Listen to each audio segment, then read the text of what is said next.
प्रभु यीशु के नाम में, आमीन आमीन। हालेलुया। आज जब आप संडे मीटिंग को अटेंड कर रहे हैं और बहुत से लोग आज डे नाइट फास्टिंग में हैं, और मेरा ये बिलीव है कि परमेश्वर का आत्मा इस चर्च को चला रहा है, और वही आत्मा जिसकी अगुवाई से आप फास्टिंग में हैं, प्रेयर में हैं। प्रेरितों के काम की पुस्तक मैं आपको बता चुका हूं, ऐसी पुस्तक है जिसकी शुरुआत तो है लेकिन अंत नहीं है, क्योंकि ये पुस्तक अभी भी जारी है। अगर आप प्रेरितों के काम की कलीसिया को देखेंगे तो जो काम, जो बेदारी उस समय थी, जिस बेदारी की वजह से पूरे यूरोप में काम हुआ, आप यूरोप चले जाओगे तो आपको हर गली चर्च मिलेगी, ऐसी जगहें भी आपको मिलेंगी। आज जो लोग बॉर्न क्रिश्चियंस हो गए, क्रिश्चियंस बच्चों के बच्चे पैदा हो गए, बेदारी वो नहीं है, लेकिन है वो क्रिश्चियन मेंटालिटी के। लेकिन वो काम कैसे हुआ? मैं केरला में था और वहाँ पर मैंने उस तट को देखा, समुद्र के किनारे को देखा, जहाँ से परमेश्वर का चेला थॉमस उस किनारे पर उतरा था, और वहाँ पर एक क्रॉस पड़ा था जो कि इतना सा रह गया था, इतने से, आई थिंक इतना बड़े से, इतना, क्योंकि वो क्रॉस थोमा पकड़ के उसको प्रीच करता था। और उस क्रॉस की कहानी थी कि जब लोग बीमार थे और जब थोमा प्रभु में सो गया तो किसी को कैंसर था, किसी को बीमारियां थी, ऐसी चीज़ें थी। आज से 2000 साल पहले, तब नाम तो नहीं होगा कैंसर, लेकिन जो बड़े रोग होते थे तो क्रॉस खा जाते थे लोग, लकड़ी तोड़ के, तो ठीक हो जाते थे।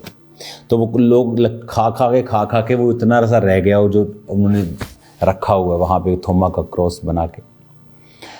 मेरे कहने का मतलब है कि वो थोमा इंडिया में आता है, प्रीच करता है विद साइंस एंड वंडर्स। अगर सिर्फ बोलना ही है तो दूसरे लोगों के पास ज़्यादा कहानी है क्रिश्चियनिटी से सुनाने के लिए। अगर पास्टर बन के सिर्फ कथाएं ही सुनानी है, सिर्फ वचन ही सुनाना है और काम कुछ नहीं करना है, तो फिर दूसरे में तो आप में कोई फ़र्क नहीं, क्योंकि कथा कहानियाँ लोग सुन सुन के थक चुके हैं। इसलिए जीसस ने कहा, जब तक तुम चिन्ह और चमत्कार नहीं देख लोगे कदापि विश्वास नहीं करोगे। इसलिए प्रभु यीशु मसीह ने इब्रानियों की पुस्तक में कहा कि गवाहों का बड़ा बादल तुम्हें घेरे है। इसलिए उसने कहा कि प्रेरितों के हाथों से उसने साइंस एंड वंडर, चिन्ह और चमत्कार करवा के तुम्हें इस बात की, इस टीचिंग की गवाही दी है कि ये मेरी ओर से है। हालेलुया। हाँ, शैतान भी आएगा अंत के दिनों में, मसीह यहाँ मसीह वहाँ, और सिर्फ चिन्ह चमत्कार दिखाएगा। वो आपको जीसस के वचन के बारे में गाइड नहीं करेगा, वो फेथ के बारे में गाइड नहीं करेगा, पवित्रता के बारे में गाइड नहीं करेगा, लेकिन वो अलग चीज है। लेकिन अब जब हम प्रेरितों के काम की बात करते हैं, थोमा की बात करते हैं, जब वो आया, और इंडिया में अगर आप केरला में देखेंगे तो वहाँ बहुत से आपको क्रिश्चियंस मिलेंगे। चेन्नई, तमिलनाडु में उनकी मृत्यु हुई, और वहाँ भी आपको उनकी बहुत बेदारी देखने को मिलती है। प्रेरितों के काम के अंदर पौलुस के द्वारा पूरे यूरोप में आपको बेदारी मिलती है। मिडल ईस्ट के कुछ देशों में आप देखते हैं, इजराइल में देखते हैं, बेदारी मिलती है। वहाँ पर कार्य हुए क्योंकि प्रेरितों के काम की कलीसिया, प्रेरित जो थे वो समर्पित थे परमेश्वर के सामने। जहां समर्पण होगा वहां काम होगा। अगर तुम शरीर की इच्छाएं पूरी करोगे तो मरोगे, बाइबल कहती है। आज फोन, इतना एडिक्टेड हो गए लोग फोन के, फेसबुक के, सोशल मीडिया के, और शैतान हर पाप को लीगलाइज करने की कोशिश कर रहा है। उसे लग रहा है आम चीज है ये। कपड़े छोटे के बाद छोटे हो गए और ये नॉर्मलाइज होने लगा है। ये डेंजरस चीज है। पहले भी लोग छोटे पहनते होंगे, पहले भी वैश्याएं थी, लेकिन अब ये ऐसा लग रहा है कि दिस इज नॉर्मल लाइफ। और जब शरीर की इच्छा पूरी होगी वहां शैतान काम करेगा। आज ज़्यादा बीमारियों से लोग घिरे हुए हैं, जवानी में ही घिरे हुए हैं। वो डिप्रेशन, वो ट्रबल जो पहले कहीं किसी किसी को होता था, आज हर चौथा पांचवा बच्चा आप देखेंगे डिप्रेशन में है। अगर पाप बढ़ेगा शैतान के काम भी बढ़ेंगे। पाप शैतान की रोटी है। और जब आप फास्टिंग करते हैं, उपवास करते हैं, आप परमेश्वर की प्रेजेंस में होते हैं। एक होता है नॉर्मल उपवास आप करते हैं, हफ्ते में एक दिन आप रोज़ 1.5 घंटा 1 घंटा प्रार्थना करते हैं। लेकिन कई बार आपकी डोज आपको बढ़ानी चाहिए। आप डे नाइट के फास्टिंग में जाते हैं, आप देखते हैं वो शरीर जो आपको तंग कर रहा था, आपका बॉस बन रहा था, अब वो आपकी स्पिरिट के नीचे है। शरीर अगर आपका बॉस है तो आप वो कभी नहीं कर पाएंगे जो परमेश्वर चाहता है आप करें। इसलिए उसने कहा जो मैं करना चाहता हूं ताकि मैं वो ना कर पाऊं अगर मैं शरीर के अभिलाषाओं को पूरा करता रहूंगा।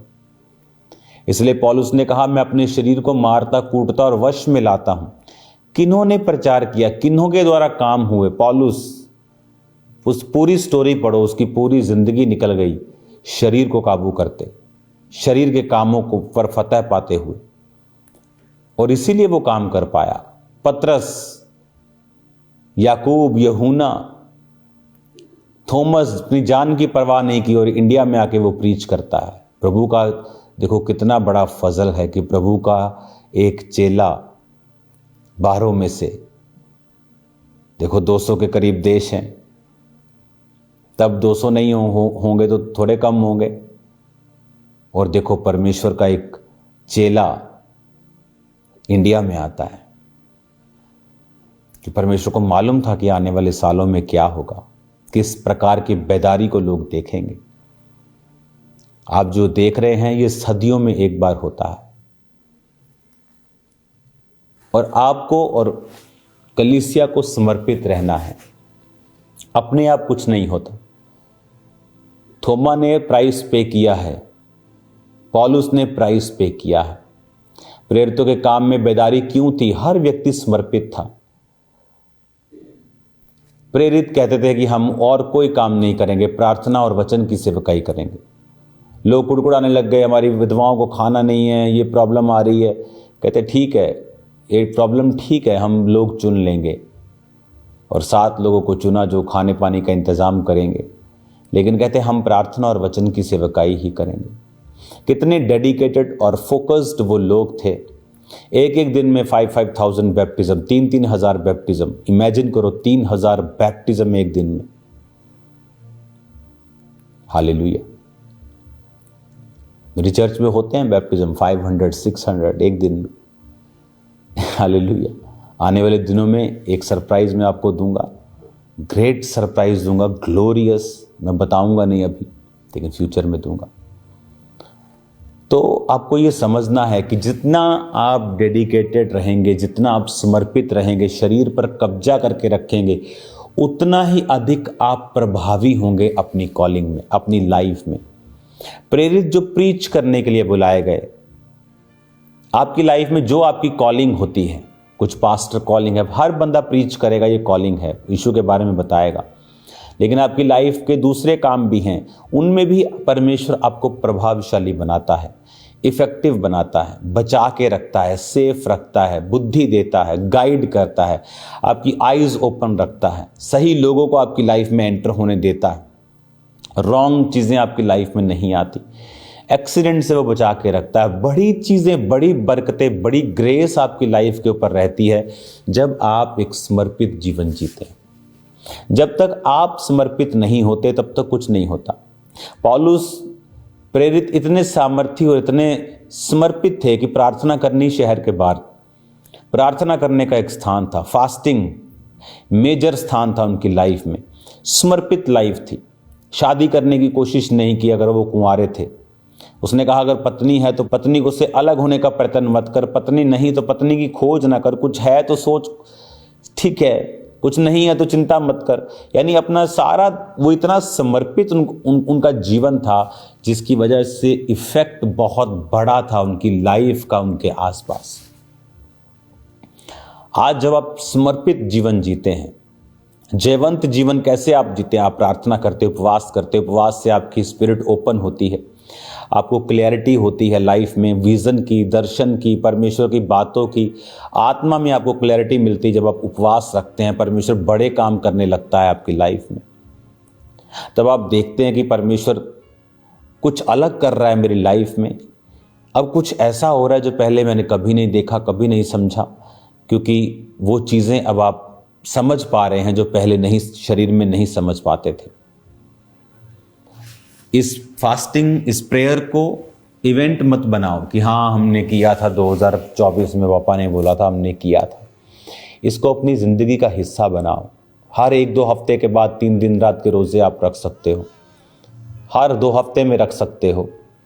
अब तो मेडिकल साइंस भी बोलती है रोज़े रखना अच्छी बात है। अब तो डॉक्टर्स भी उन्हीं बातों पे आ चुके हैं जो बाइबल कहती है। इंटरमिटेंट फास्टिंग कितना चलता है, वो बाइबल में लिखा है। बाइबल के लोग प्रैक्टिस करते थे, वो एक टाइम का खाना खाते थे, बाकी दिन फास्ट करते थे। तो परमेश्वर ने बताया था। देखो वो तो अभी प्रूफ हो रहा है कि उसका मेडिकल कितना फायदा, लेकिन पहले थोड़ी मालूम था, पहले किसी को मालूम नहीं था। अब बोलते हैं हाँ फायदेमंद है। अब डॉक्टर बोलते हैं हाँ अगर आप अपनी बॉडी को कुछ ना दो 2-3 दिन के लिए तो आपकी बॉडी कैंसर सेल खत्म कर देती है आपकी बॉडी। अब वो बोल रहे हैं, लेकिन बाइबल तो हजारों सालों से सिखा रही है।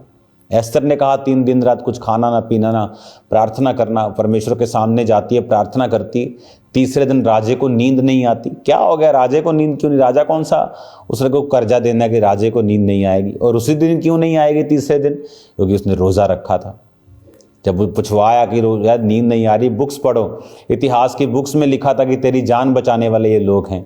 उसने कहा मेरी जान बचाई। अच्छा, उनका क्या किया, उनको क्या रिवॉर्ड दिया? कुछ नहीं जी, भुलाओ उसको। रिवॉर्ड दिया। कौन था वो? एस्तर का रिश्तेदार जिसने उसको पाला था। हालेलुया। इस तरह से शुरुआत हुई एस्तर और उसके यहूदी लोगों के बचने की, फास्टिंग में। निनवे के लोग फास्टिंग किया और बच गए। आपका दुश्मन आपका शरीर है, शैतान नहीं। अपने शरीर को, शरीर की अभिलाषाओं को जब आप काबू में रखेंगे, शरीर को वो नहीं देंगे जो ये मांग रहा है, वो व्यभिचार, वो आंखों की तृप्ति, वो पाप, आप फिर ये नोटिस करेंगे कि आपके अंदर से परमेश्वर जीवन जल के झरने बहा रहा है। आप नोटिस करेंगे जिस तरह एक मशीन में जैतून जाता है, ऑलिव जाता है और उसका क्रश करके ऑयल निकलता है। जब वो ऑयल आप देखेंगे अपनी लाइफ की, आपकी लाइफ से वो ऑयल निकल रहा है, क्योंकि आप परमेश्वर को अपना आप दे रहे हैं कि वो आपको पीसे और आप में से उस ऑयल को निकाले। लेकिन शरीर के इच्छाएं, अभिलाषाएं पूरी करने से उसमें कमी आती है। आत्मिक जीवन में जब कमी होती है तो बहुत सी चीज़ों में कमी रहती है, बहुत सी चीज़ें अपनी लाइफ में कंप्लीट हम नहीं देख पाते हैं। जितना समर्पण होगा, जितना आप आत्मा में रहेंगे, जितना शरीर के कामों से दूर रहेंगे। बाइबल कहती कौन से शरीर के काम? व्यभिचार, लुचपन, गालियाँ, ईर्ष्या, क्रोध, विरोध, फूट, विधर्म, मूर्ति पूजा, जादू टोना, ये शरीर के काम हैं। और लिखा कि ये करने वाले परमेश्वर के राज्य के वारिस नहीं होंगे। अपने आत्मा को बलवान करो। फास्टिंग करने से आप पाप के ऊपर फतह प्राप्त करते हैं। कोई पाप आपको तंग करता है, कोई शारीरिक आदत आप छोड़ नहीं पा रहे, फास्टिंग कीजिए, प्रार्थना कीजिए, फास्ट मोर एंड प्रे मोर, आप फतह पा जाएंगे। जब आप शरीर के कामों पे फतह पा जाएंगे, अभिलाषाओं पे फतह पा जाएंगे, आप देखेंगे कि आप शैतान की बाकी चीज़ों के ऊपर भी फतह पा जाएंगे जो आपको तंग कर रही थी। आप उन्हें दूर होते देखना चाहते थे लेकिन होती नहीं थी, क्योंकि ये इनडायरेक्ट चीज़ें सब जुड़ी हुई हैं आपके आत्मिक बरकत के साथ। God bless you all. मेरा बिलीव है आप लोग आशीषमय हैं। जब आप फास्टिंग खोलेंगे, वो आप खाएंगे, वो आपको ताकत देगा, आपकी स्पिरिट के अंदर वो परमेश्वर की आशीष को भी देगा। आप सेम नहीं हैं। अपनी स्पिरिचुअल लाइफ को मैं आपको इनकरेज करता हूँ, कंटिन्यू रखें। इसमें स्लो आपको लग सकता है बट ये श्योर है। ये आपको स्लो सीम हो सकता है, it may seem slow but ये श्योर लाइफ है जो आगे आके जीवन में आपको फ़ायदा देगी ही देगी, 100% रिजल्ट देगी। God bless you all. Congratulations आपके फास्टिंग के लिए। अब कुछ दिन खा पी लो, फिर फास्टिंग के लिए तैयार रहो। डे नाइट फास्टिंग इससे ज़्यादा होगी, आप सेम नहीं रहेंगे। God bless you all. तारीफ करें सब जन जोर से तालियों के साथ, अपने हाथों को उठाएं सब जन स्वर की ओर।